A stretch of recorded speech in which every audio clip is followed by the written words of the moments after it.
આધુનિક યુગમાં જ્યારે યુવાનો ખેતી છોડીને શહેરો તરફ દોડ મૂકી રહ્યા છે, એવો યુવાનની વાત કરવી છે જે સોફ્ટવેર એન્જિનિયર અને ખેડૂત પણ છે.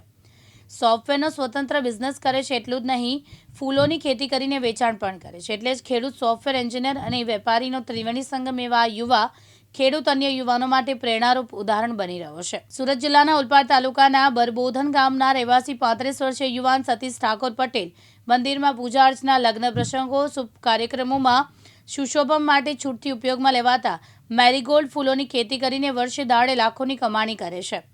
સતીશ પટેલ કહે છે કે મને નાનપણથી ખેતીનો અત્યંત લગાવ છે. હું ભણી ગણીને સોફ્ટવેર એન્જિનિયર બન્યો. હાલ સુરત શહેરમાં 2 ઓફિસ સાથે સોફ્ટવેર ડેવલપમેન્ટનું કાર્ય સંભાળી રહ્યો છું. કોરોનાના સમયગાળા બાદ સોફ્ટવેરના વ્યવસાયની સાથે પૈતૃક જમીનમાં કંઈક નવું કરવાની તમન્ના જાગી, જેથી ગલગોટાના ફૂલોની ખેતી કરવાની શરૂઆત કરી. ઓગસ્ટ 2024માં 3 એકરમાં પીળા અને નારંગી રંગના ગલગોટાનું વાવેતર કર્યું. નાસિકથી એક છોડ ₹4ના ભાવે લાવી 32,000 છોડનું 7 બાય 1.5 ફૂટના અંતરે વાવેતર કર્યું. શરૂઆતમાં છોડને પાણી આપવા માટે ડ્રીપ ઇરિગેશન અને ભેજ જળવાઈ રહે તે માટે મલ્ચિંગ પદ્ધતિ અપાવી, જે સરકાર દ્વારા મલ્ચિંગમાં 26,000 તથા મેરીગોલ્ડમાં 42,500 જેટલી સબસિડી પણ મળી છે. આ યુવાનની દિનચર્યા જોઈએ તો સવારે 3:30 વાગે ફૂલો લઈને ફૂલોની માર્કેટમાં વેચાણ કર્યા બાદ 11 વાગે પોતાની સોફ્ટવેર ઓફિસ પર, 4 વાગ્યા બાદ વાડી પર જઈને કાર્ય કરે છે. ગામ બરબોધન, તાલુકો ઓલપાડ, જિલ્લો સુરત. હું આ ગલગોટાની ખેતી છેલ્લા 4 વર્ષથી કરી રહ્યો છું. પહેલાં મેં એક ટ્રાયલ તરીકે ખાલી શોખ પૂરતી સ્ટાર્ટ કરી હતી અને ધીરે ધીરે મેં એને કોમર્શિયલાઇઝ કર્યું. બરાબર. હું ટોટલ 3 એકરમાં ગલગોટાની ખેતી કરું છું, જેમાં હું યલો અને ઓરેન્જ 2 કલરની વેરાયટીનું પ્લાન્ટેશન કરી રહ્યો છું. 3 એકરમાં ટોટલ 30,000 થી 32,000 જેવા પ્લાન્ટનું પ્લાન્ટેશન મેં આ વર્ષે કર્યું હતું.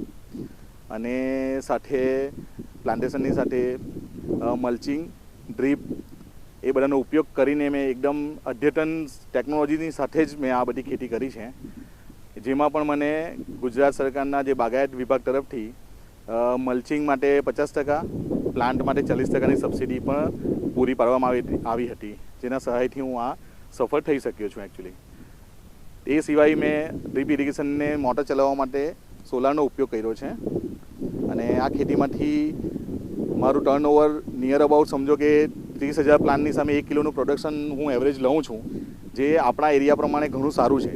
જે મહારાષ્ટ્રમાં અને બીજા એરિયામાં 1.5 થી 2 કિલો સુધીનું પ્રોડક્શન આવે છે. ને આપણા એરિયામાં જમીનમાં ખારાશ હોવી, વાતાવરણમાં ખારાશ હોવી, દરિયા કિનારે લાગવું, એના લીધે થોડું પ્રોડક્શન ઓછું આવે છે. છતાં પણ બીજા ઘણા બધા ખેડૂતો કરતાં અમારું પ્રોડક્શન ઘણું સારું છે.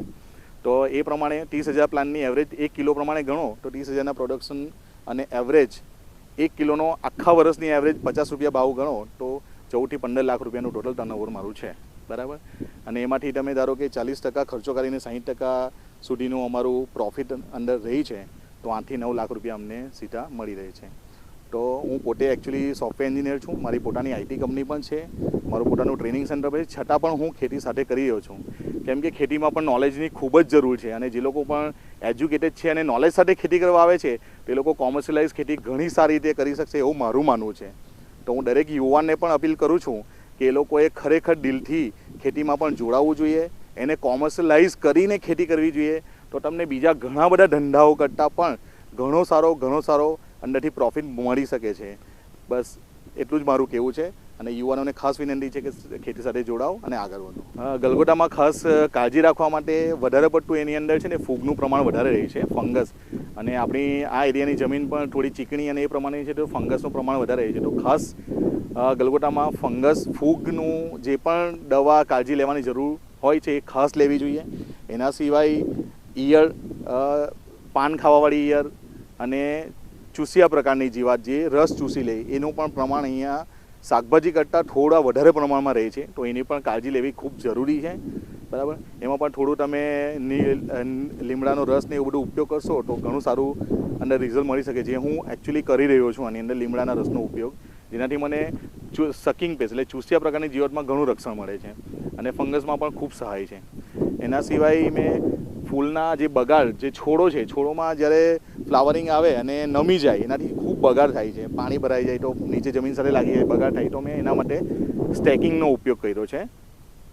અને એ સ્ટેકિંગથી ક્વોલિટી પણ ખૂબ જ સારી રહી છે. અને એ ક્વોલિટીના લીધે જ બજારમાં અમારા ફૂલની ડિમાન્ડ બીજા ઘણા કરતાં ઘણી સારી છે. અને કિલો ઉપર જે સરેરાશ ભાવ છે 10 થી 15 રૂપિયા અમને વધારે મળે છે અને એનું વેચાણ ખાસ અમે સ્પેશિયલી આપણા સુરતમાં જે માર્કેટ છે ત્યાં અમે પોતે જ કરીએ છીએ અને પોતે કરવાથી અમને ઘણો સારો ભાવ અને મળી રહ્યો છે. અમે ડાયરેક્ટ વેપારીને કોઈને આપતા નથી નોર્મલી, બરાબર, અને અમને માર્કેટનો પણ ખૂબ સારો સપોર્ટ હમણાં સુધી મળી રહ્યો છે અને તમે પણ કરશો, કોઈ પણ કરશે તો એમને પણ માર્કેટનો સપોર્ટ મળવાના ચાન્સીસ ખૂબ સારા છે એકચ્યુઅલી એને. Okay, thank you.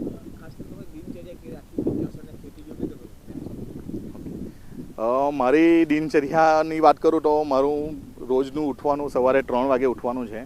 સવારે ઉઠીને પહેલાં ગલગોટાનું જે કંઈ સેટઅપ કરવાનું એ કરીને હું માર્કેટ જાઉં છું.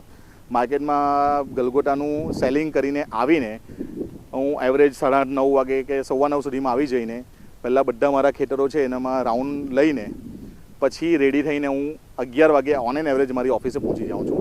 ત્યાં પછી મારી ઓફિસનું કામ કરીને સાંજે પાછું 5 વાગ્યા જેવું હું 4:30-5 વાગ્યા બાજુ ઘરે આવી જાઉં અને પાછું સાંજે ખેતીને થોડો ઘણો સમય આપીને હું આખી મારી દિનચર્યાને અનુરૂપ બધું શિડ્યુલ બનાવીને જ કામ કરું છું, બરાબર. તો જે લોકો પણ નોકરી કરતા હોય, બિઝનેસ કરતા હોય, એ લોકો ખેતી નહીં કરી શકે એક મિથ્યા જેવું જ છે એવું, બરાબર.